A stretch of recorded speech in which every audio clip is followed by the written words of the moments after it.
Want to make text that pops off the page or your t-shirt?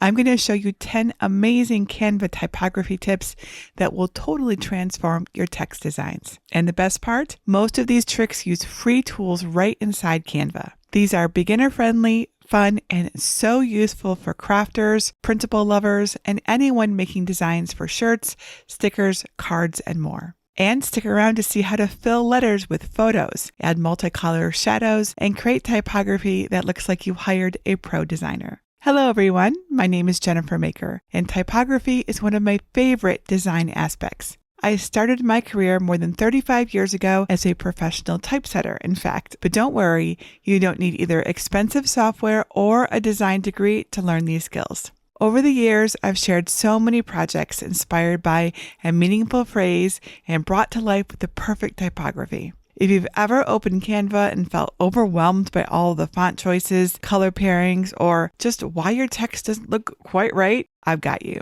Typography doesn't have to be intimidating, and I'm going to walk you through some easy steps to make your text shine. Today, we're going to cover 10 Canva typography tricks with real examples and project ideas for each one. Now, a quick typography lesson before we start. Typography is just a fancy word for the way your text looks. That includes your typeface choices, spacing, effects, and layout. It's like giving your words a costume and stage direction to match the emotion and purpose of your project.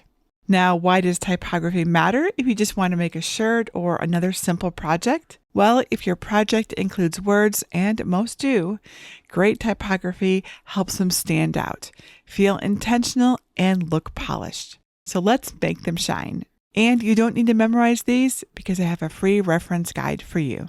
We'll start with a big wow, filling letters with a single photo. It's easier than you think and makes a big impact. For example, here's a rainbow painting photo I found that will look great inside the text. When choosing your own, look for images that are more abstract, like textures, patterns, or art. Photos of people are especially difficult to show in letters. Select the element, then go to Apps and find Font Frame, which makes this so easy. Click Use Selected Image so the preview will reflect the rainbow. Then type the word you want under the preview. You can even use multiple lines, change the alignment, try another typeface, or adjust the layout spacing. Or if you have your own image in mind, click Choose File to use your own file. I'll go back to the selected image though. Plus you can change or even turn off the outline or the projection, or play with shadows. I'll set them to 0. Make sure it looks right since most apps make it difficult to reopen these settings. You can adjust the zoom or drag the fill image around in the preview. When you're done, click Add to Design and delete the original. Then you can resize the design and keep going with ideas. This is perfect for sublimation projects like mugs or shirts, and it's super easy. Want even more personality? Try letter frames with images. In the Elements search bar, type letter frame and then see All next to frames. Find the letters you need and space them out on your canvas. That illustrated landscape means we can add an image to the frame. To find one in the Elements tab, search for a subject like sunsets and look under Photos. If you're using a free account, avoid the results with crowns since they are for paid users. Drag the result into the first letter frame to fill it. Then double-click to make adjustments. Fill the other letter frames with more pictures. And your design is ready to use. This works great for pillows, especially with themed photos. This next one is so satisfying.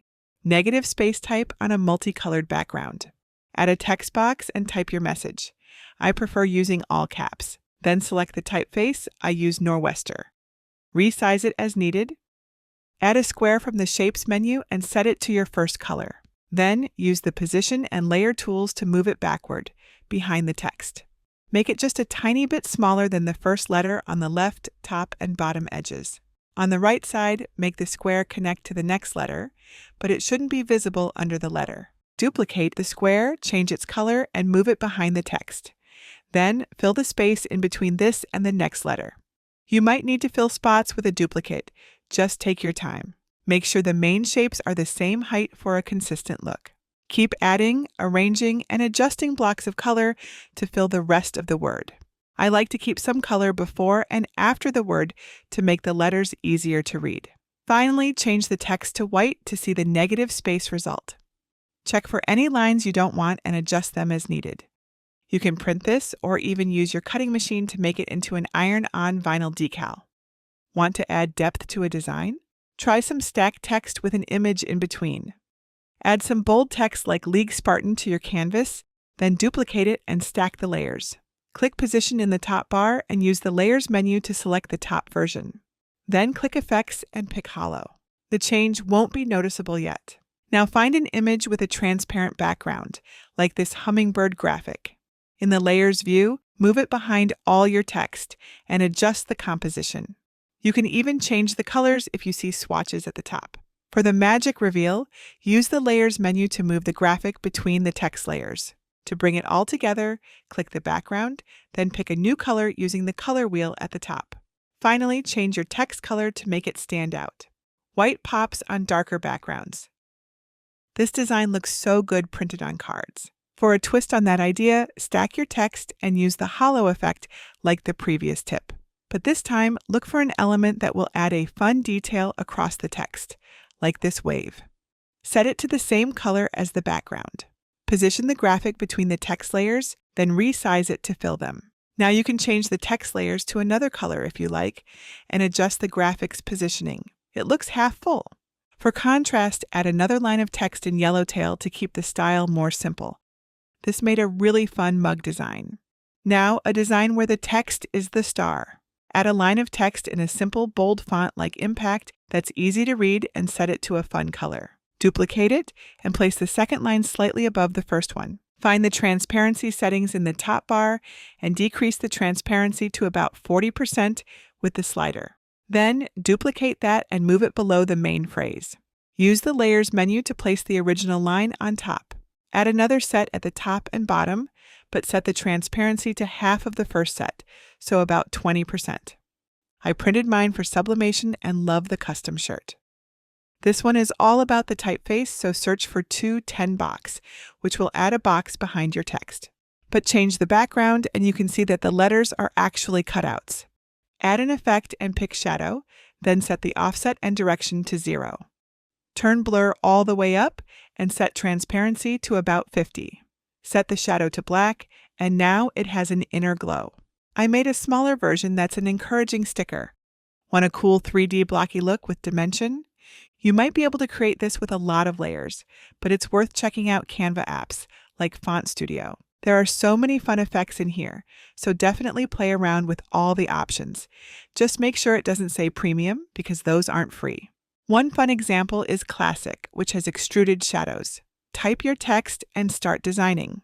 Adjusting the settings once a design is added to the canvas isn't always possible, so don't rush.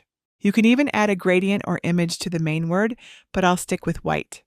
Then you can play with the extruded areas. There are 3 layer types: the outline around the main text, projections of colors, and shadows under each projection.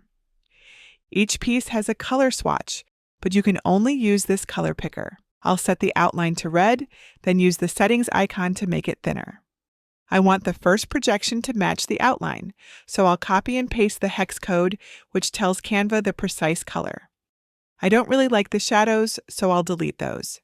Then I'll adjust the next projections with some favorite color hex codes I have. You can add as many layers as you want, so I'll add another projection and set that to teal. Check your preview and decide if you want to make any changes. I want to make the projections a little longer and go to the other corner. Remember to apply the same settings to all the matching layers. When everything looks correct, click Add to Design, and then you can resize it. I made mine into a print then cut sticker, but you can use this tip for so many fun projects. Now you can curve text normally, but there's an app called Type Curve that gives you more control.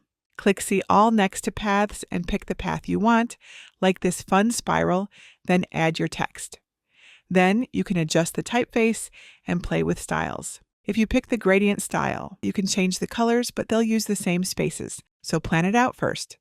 Adjust the settings, but keep an eye on the preview to make sure you keep all the words. When you're happy, add the design to your canvas. This makes a fun printed or sublimation project, like my new favorite tote bag. Want a mysterious look? This effect works best if the letters are individual. So type your first letter and make it big and blocky. I used Impact.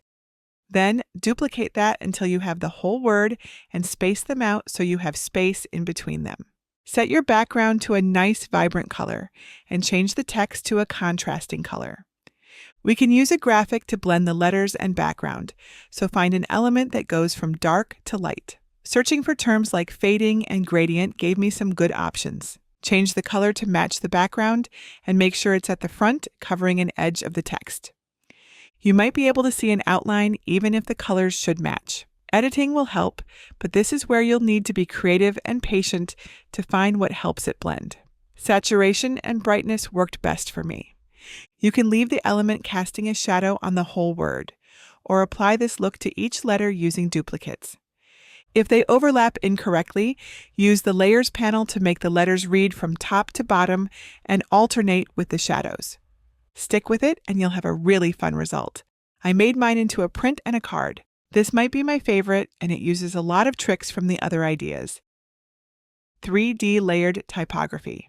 Use a bold, simple word with interesting spaces in and between the letters, like Bloom in League Spartan and all caps. Then add some of your favorite free Canva graphics that have pieces, like these sunflowers. Picking a subject that has several similar graphics will make this process easier. You can also find more that have a similar look, like these watercolor flowers to make a cohesive design. Change the background to a nice color that goes with the elements. Duplicate, resize, and flip the elements to get your rough composition, and pick a contrasting text color so you can tell everything apart. This doesn't look too special yet, but just wait. Then look for spots where parts of your elements can interact with the text, like these leaves that could peek over the bee. Duplicate the element and make sure it's on top of everything in the Layers menu. Then place it right on top of the original. This has to be exact, so watch for the guidelines. Now use the crop icon to remove the sections you don't want. You might need to crop it from different angles to get the right look. And don't be afraid to adjust your composition, just make sure the duplicated elements still match. There isn't an app or shortcut to create this look. With some creativity and patience, you can create a really engaging design with tons of depth and interest. Just take your time and try to apply everything we've learned. You can do a lot with careful cropping and arranging. After creating just the look I wanted, this made a beautiful print for my wall. And those are some of my favorite Canva typography tips. Do you want a quick reference guide to follow when you're trying them? I made you a free printable with every idea from this video. To get your copy, go to jennifermaker.com/757. And you can sign up for my free newsletter and you'll get access to my entire library, including the Canva typography reference. Plus, I send out new free projects and craft item deals. And if you want to learn more about typography and typeface pairings, my advanced members get access to a ready-to-use Canva typography template that you can customize and expand. We also have a large library of design elements, workshops to advance your skills, an amazing member community, and so much more. You can learn more about this and all of the other benefits of membership at jennifermaker.com/advance. Now, I know you might think I could sell these designs. Advanced members also get a small business license, so you can use the thousands of assets I've created to build your own designs. But before you consider selling anything created with Canva elements or photographs, make sure you understand Canva's licensing rules at canva.com/licensing explained. I hope you're feeling inspired to open Canva and make something beautiful today. Experimenting with typography is just one way to bring your crafts and designs to life. I can't wait to see what you create with all of your new skills and ideas. Until next time, this is Jennifer Maker reminding you to craft a life you love.